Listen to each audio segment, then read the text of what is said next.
बिल्कुल डकैती हुई है, चोरी हुई है भाई। हम आते हैं, मेरे को रात को जगाते हैं, कह रहे उठो नंदा भाई उठो, है मैं लुट गया हूँ। है मैंने क्या हुआ, कह रहा सारे मुझे अंधभक्तों ने उन्होंने लुटवाया, और मुझे लुटवाया उसने आरएसएस के जितने भी गे हैं, राम मंदिर बना दिया, मुझे काल कोठरी में छोड़ देते और रात भर क्या करते थे धकापेल मुझे नहीं पता, समझे। ये ऐसे है चंपत राय, देखो उसको लौंडों के साथ सोता था रात भर, मुझे नहीं सोने दे। बिल्कुल सच्चाई है भाई। यार मैं कह रहा हूँ, ये तो यती नसीमानंद ने कहा, मैं थोड़ी कह रहा हूँ। वो तो कह रहा मैं भी सोता था कभी इसके साथ। तो भाई ये उनसे पूछो वो क्या करते थे, ये बताओ ना। ये जो चोरी हुई है, चंपत राय पर आरोप लग रहा है, कई लोगों की गिरफ्तारी भी हुई है, अब तो संतुष्ट हो जाने। भाई चंपत राय को पकड़ो ना, उसे गिरफ्तार करो, उसको पकड़ो। तो जो द्विवेदी था, है जो अनिल जो था, अनिल मिश्रा है, अनिल मिश्रा के अलावा वो जो है गोपाल राव, उसको पकड़ो, जो कहीं ना कहीं बड़े बड़े मगरमच्छ हैं, मगरमच्छ। और ये कौन है, ये कहीं ना कहीं योगी और मोदी जी के खास लोग हैं, इसीलिए बचे हुए हैं। और चंपत राय ने भी कह दिया कि सबके चिट्ठे खोल दूंगा, सबको बता दूंगा कि कौन कौन है। कौन रहा है, आप आरएसएस का नाम ले रहे हैं, बीजेपी का नाम ले रहे हैं, लेकिन बचा कौन रहा है? बचा कौन रहा है, योगी और मोदी।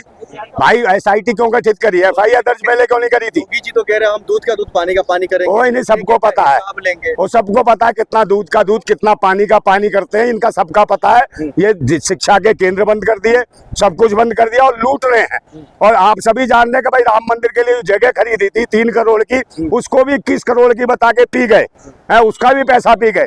तो ये सब इनके पास कोई मैटर नहीं है, कोई मैसेज नहीं है, कोई ऐसा विकास कार्य नहीं है जिसके लेके ये 2027 चुनाव में जा सके। और यही वजह है कि आजम खान की जो मोहम्मद अली जौहर यूनिवर्सिटी है उसको बार बार निशाने पे लगा रहे हैं। और जो खुद अशिक्षित हैं उन्हें शिक्षा का मूल क्या मालूम, उनका शिक्षा का पता क्या कि शिक्षा क्या है। तो ये सारे अशिक्षित हैं, पाखंडी है और भगवा के भेष में भड़वे हैं, इस देश को बेच रहे हैं। इनके खिलाफ क्रांति की जरूरत है। तो मैं लास्ट में वही कहता हूँ कि वो गुलाम बड़े बुज़दिल हैं जो कहते हैं क्रांति बड़ी मुश्किल है, वो गुलाम बड़े बुज़दिल हैं जो कहते हैं क्रांति बड़ी मुश्किल है। और क्रांति हर मुश्किल को आसान बना देती है, तानाशाह कितना भी मजबूत हो उसे खाक में मिला देती है।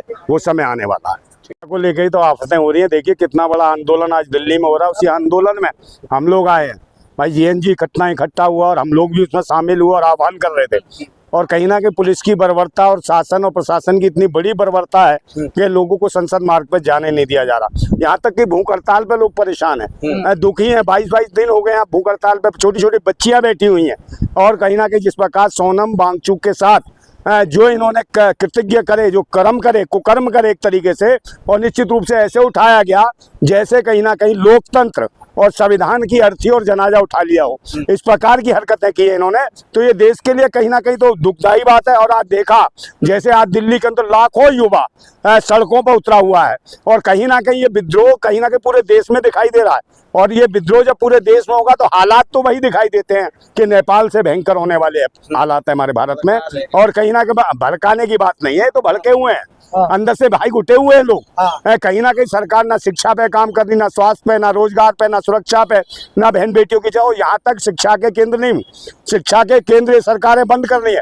2.5 लाख से ज्यादा स्कूल और विद्यालय बंद कर दिए इन्होंने सरकारी। और उसके बाद अब कहीं ना कहीं जो आपने कहा कि मोहम्मद आजम खान की जो यूनिवर्सिटी है, मोहम्मद अली जौहर यूनिवर्सिटी, ये एशिया की सबसे बड़ी यूनिवर्सिटी है। और कहीं कहीं मोहम्मद आजम खान ने, जो पढ़े लिखे शिक्षित नेता हैं और प्रोफेसर भी रहे हैं, उन्होंने कहीं ना कहीं उनका एक अपना मोटिव था, मतलब ये सोच थी कि जीवन भर की उन्होंने पूंजी, जीवन भर की जो एफर्ट्स है उनके सारे यूनिवर्सिटी में लगा दिए। और कहीं ना कहीं शिक्षा के केंद्रों को या यूनिवर्सिटी पे हमला करने का मतलब है देश के संविधान और लोकतंत्र चलता था, यूनिवर्सिटी पर चलने लगा। हाँ, तो अनपढ़ लोग है ना, अनपढ़ लोगों को क्या पता शिक्षा का मतलब क्या होता है। जो अशिक्षित हो, अनपढ़ हो, तो ये सोचते हैं लाएंगे कहीं ना कहीं से भगवा लंगोटी और बांध के घूम लेंगे। और लंगोटी बांधने के वाले पाक साहब दामन वाले व्यक्ति हैं, चाहे राम को लूटे, राम राज्य में राम को लूट लिया, राम दुखी है। हनुमान को नचा दिया इन्होंने भाई, और रामचंद्र कह रहे कहाँ हो मेरे हनुमान, हनुमान कितने हो, कितने गए हो तुम? तो हनुमान कह रहा है प्रभु राम मत पूछो, इन भाजपाई अंधभक्तों ने, आरएसएस के जितने भी हैं समलैंगिक लोग, इन्होंने मुझे बांध लिया है, बंदी बना लिया, मेरे पैरों में घुंघरू डाल के मुझे नचनिया बना दिया है। और कहीं ना कहीं जो नितिन नवीन है उसके आगे मुझे नचा रहे हैं, मुजरा करवा रहे हैं। ए प्रभु राम, अपने मैं कैसे सुरक्षा करूं? तो बताइए, हालत है हनुमान का मजाक उड़ाने वाले और कहीं ना कहीं राम के यहाँ डाका डालने वाले। आज जंतर मंतर पे आके कुछ लोग आतंकी अंधभक्ति कहते हैं कि राम को गाली दी या धर्म को गाली दी।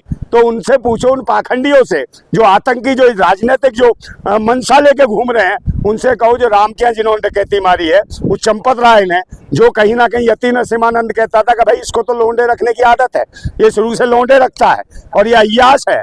तो हमें तो पता नहीं भाई आरएसएस के लोग आए कहाँ से। भगवान राम के मंदिर में लोंडों को ले लेके सोता है, तो ये कहीं ना कहीं ये संस्कार है क्या इनके? आरएसएस का मतलब ही है राष्ट्रीय समलैंगिक संघ। लेकिन सवाल ये है नंदा जी, जो भी जौहर यूनिवर्सिटी में जो स्टूडेंट पढ़ रहा है उसका एक अलग मानसिकता, इस तरीके की बातें हो रही है और प्लस वो अवैध बिल्डिंग है उसमें। कौन कह रहा है अवैध है? अरे क्या अवैध भाई, अभी डीएनए चेक कर लो, जितने भाजपाई हैं सारे भी अवैध है। ये भी मुगलों की नाजायज औलादे निकलेंगे। हाँ, यूनिवर्सिटी रहे देश में, क्या सी अवैध है ये? बिल्कुल अवैध भाई, बच्चे पढ़ रहे हैं, अवैध है सारे के सारे। और भाई अब से नहीं, 2006 से यूनिवर्सिटी बन चुकी है, 20 साल बाद। सरकार से बढ़कर हो गए। कौन? आप? कौन सा सरकार? योगी आदित्यनाथ जी से। कौन? हम सबसे बड़ी सरकार है भाई, देश का हर आदमी सरकार है। योगी आदित्यनाथ क्या है भाई? तुम तो डरा रहे हो। योगी आदित्यनाथ क्या है? कुछ भी नहीं हो। तो अनाथ खुद घूम गया, घर छोड़ के भागा था लंगोटी बांध के। खुद ही अनपढ़ है, अशिक्षित है, इन्हें शिक्षा का मोल क्या? क्यों बनाया? अरे भाई, कहीं दुनिया में युद्ध भी हो, हाँ। कहीं पर भी युद्ध हो, बमबारी हो, तो कहीं ना कहीं युद्ध के भी कुछ नियम होते हैं। हाँ। उनमें भी कहा जाता है, चाहे स्कूल हो, चाहे कॉलेज हो, चाहे यूनिवर्सिटियां हो, चाहे अस्पताल हो, उनको निशाने पर नहीं लिया जाता। मगर ये तो भारत में रह के जिस प्रकार शिक्षा पद्धति पे ये बम फेंक रही है, ये हथकंडे अपना रही है और ये कहीं ना कहीं बिल्डोजर ला रही है, तो निश्चित रूप से ये सरकार अशिक्षित है, अनपढ़ है। कह रहे जिहादी मानसिकता के लोग पढ़ते हैं उस यूनिवर्सिटी। कौन सा जिहादी? हाँ। भाई, ये जिहाद तो हो रहा है, दिल्ली के अंदर जिहाद हो रहा है। और जिहाद क्या है? हक और अधिकारों की लड़ाई लड़ना जिहाद है। हाँ। क्रांति को जिहाद कहा गया है, इंकलाब को जिहाद कहा गया है और लड़ने की जरूरत है। मैं तो बार बार कहता हूँ कि क्यों तोड़वाया जा रहा है यूनिवर्सिटी, ये तो बताइए। भाई, यूनिवर्सिटी इसलिए तोड़वाया जा रहा है कि राम मंदिर में जो डाका डला है, जितने भी हैं आरएसएस के लोग, इनके ऊपर से ध्यान हट जाए और कहीं ना कहीं इन्हें बार बार ये लगे कि अब्दुल्लाओं की चूड़ी टाइट हो रही है, मुसलमानों की चूड़ी। भाई, इन्हें नफरत है। जबकि मोहम्मद अली जौहर यूनिवर्सिटी, मोहम्मद अली जौहर कौन थे? कहीं ना कहीं आजादी के आंदोलन के प्रणेता रहे, जो देश के लिए आंदोलन करते रहे, देश की आजादी के लिए लड़े। उनके नाम पर है मोहम्मद अली जौहर यूनिवर्सिटी और शिक्षा का केंद्र है। इनसे काहे की दुश्मनी है भाई? अगर ये नाम, मेरी बात सुन लो, यही किसी शुक्ला, दुबे, त्रिवेदी, चतुर्वेदी, पांडे जी, तिवारी जी के नाम पे यूनिवर्सिटी होती, तो इसको महिमा मंडित करके बता दिया जाता कि विश्व का कहीं ना कहीं 8वां अजूबा है।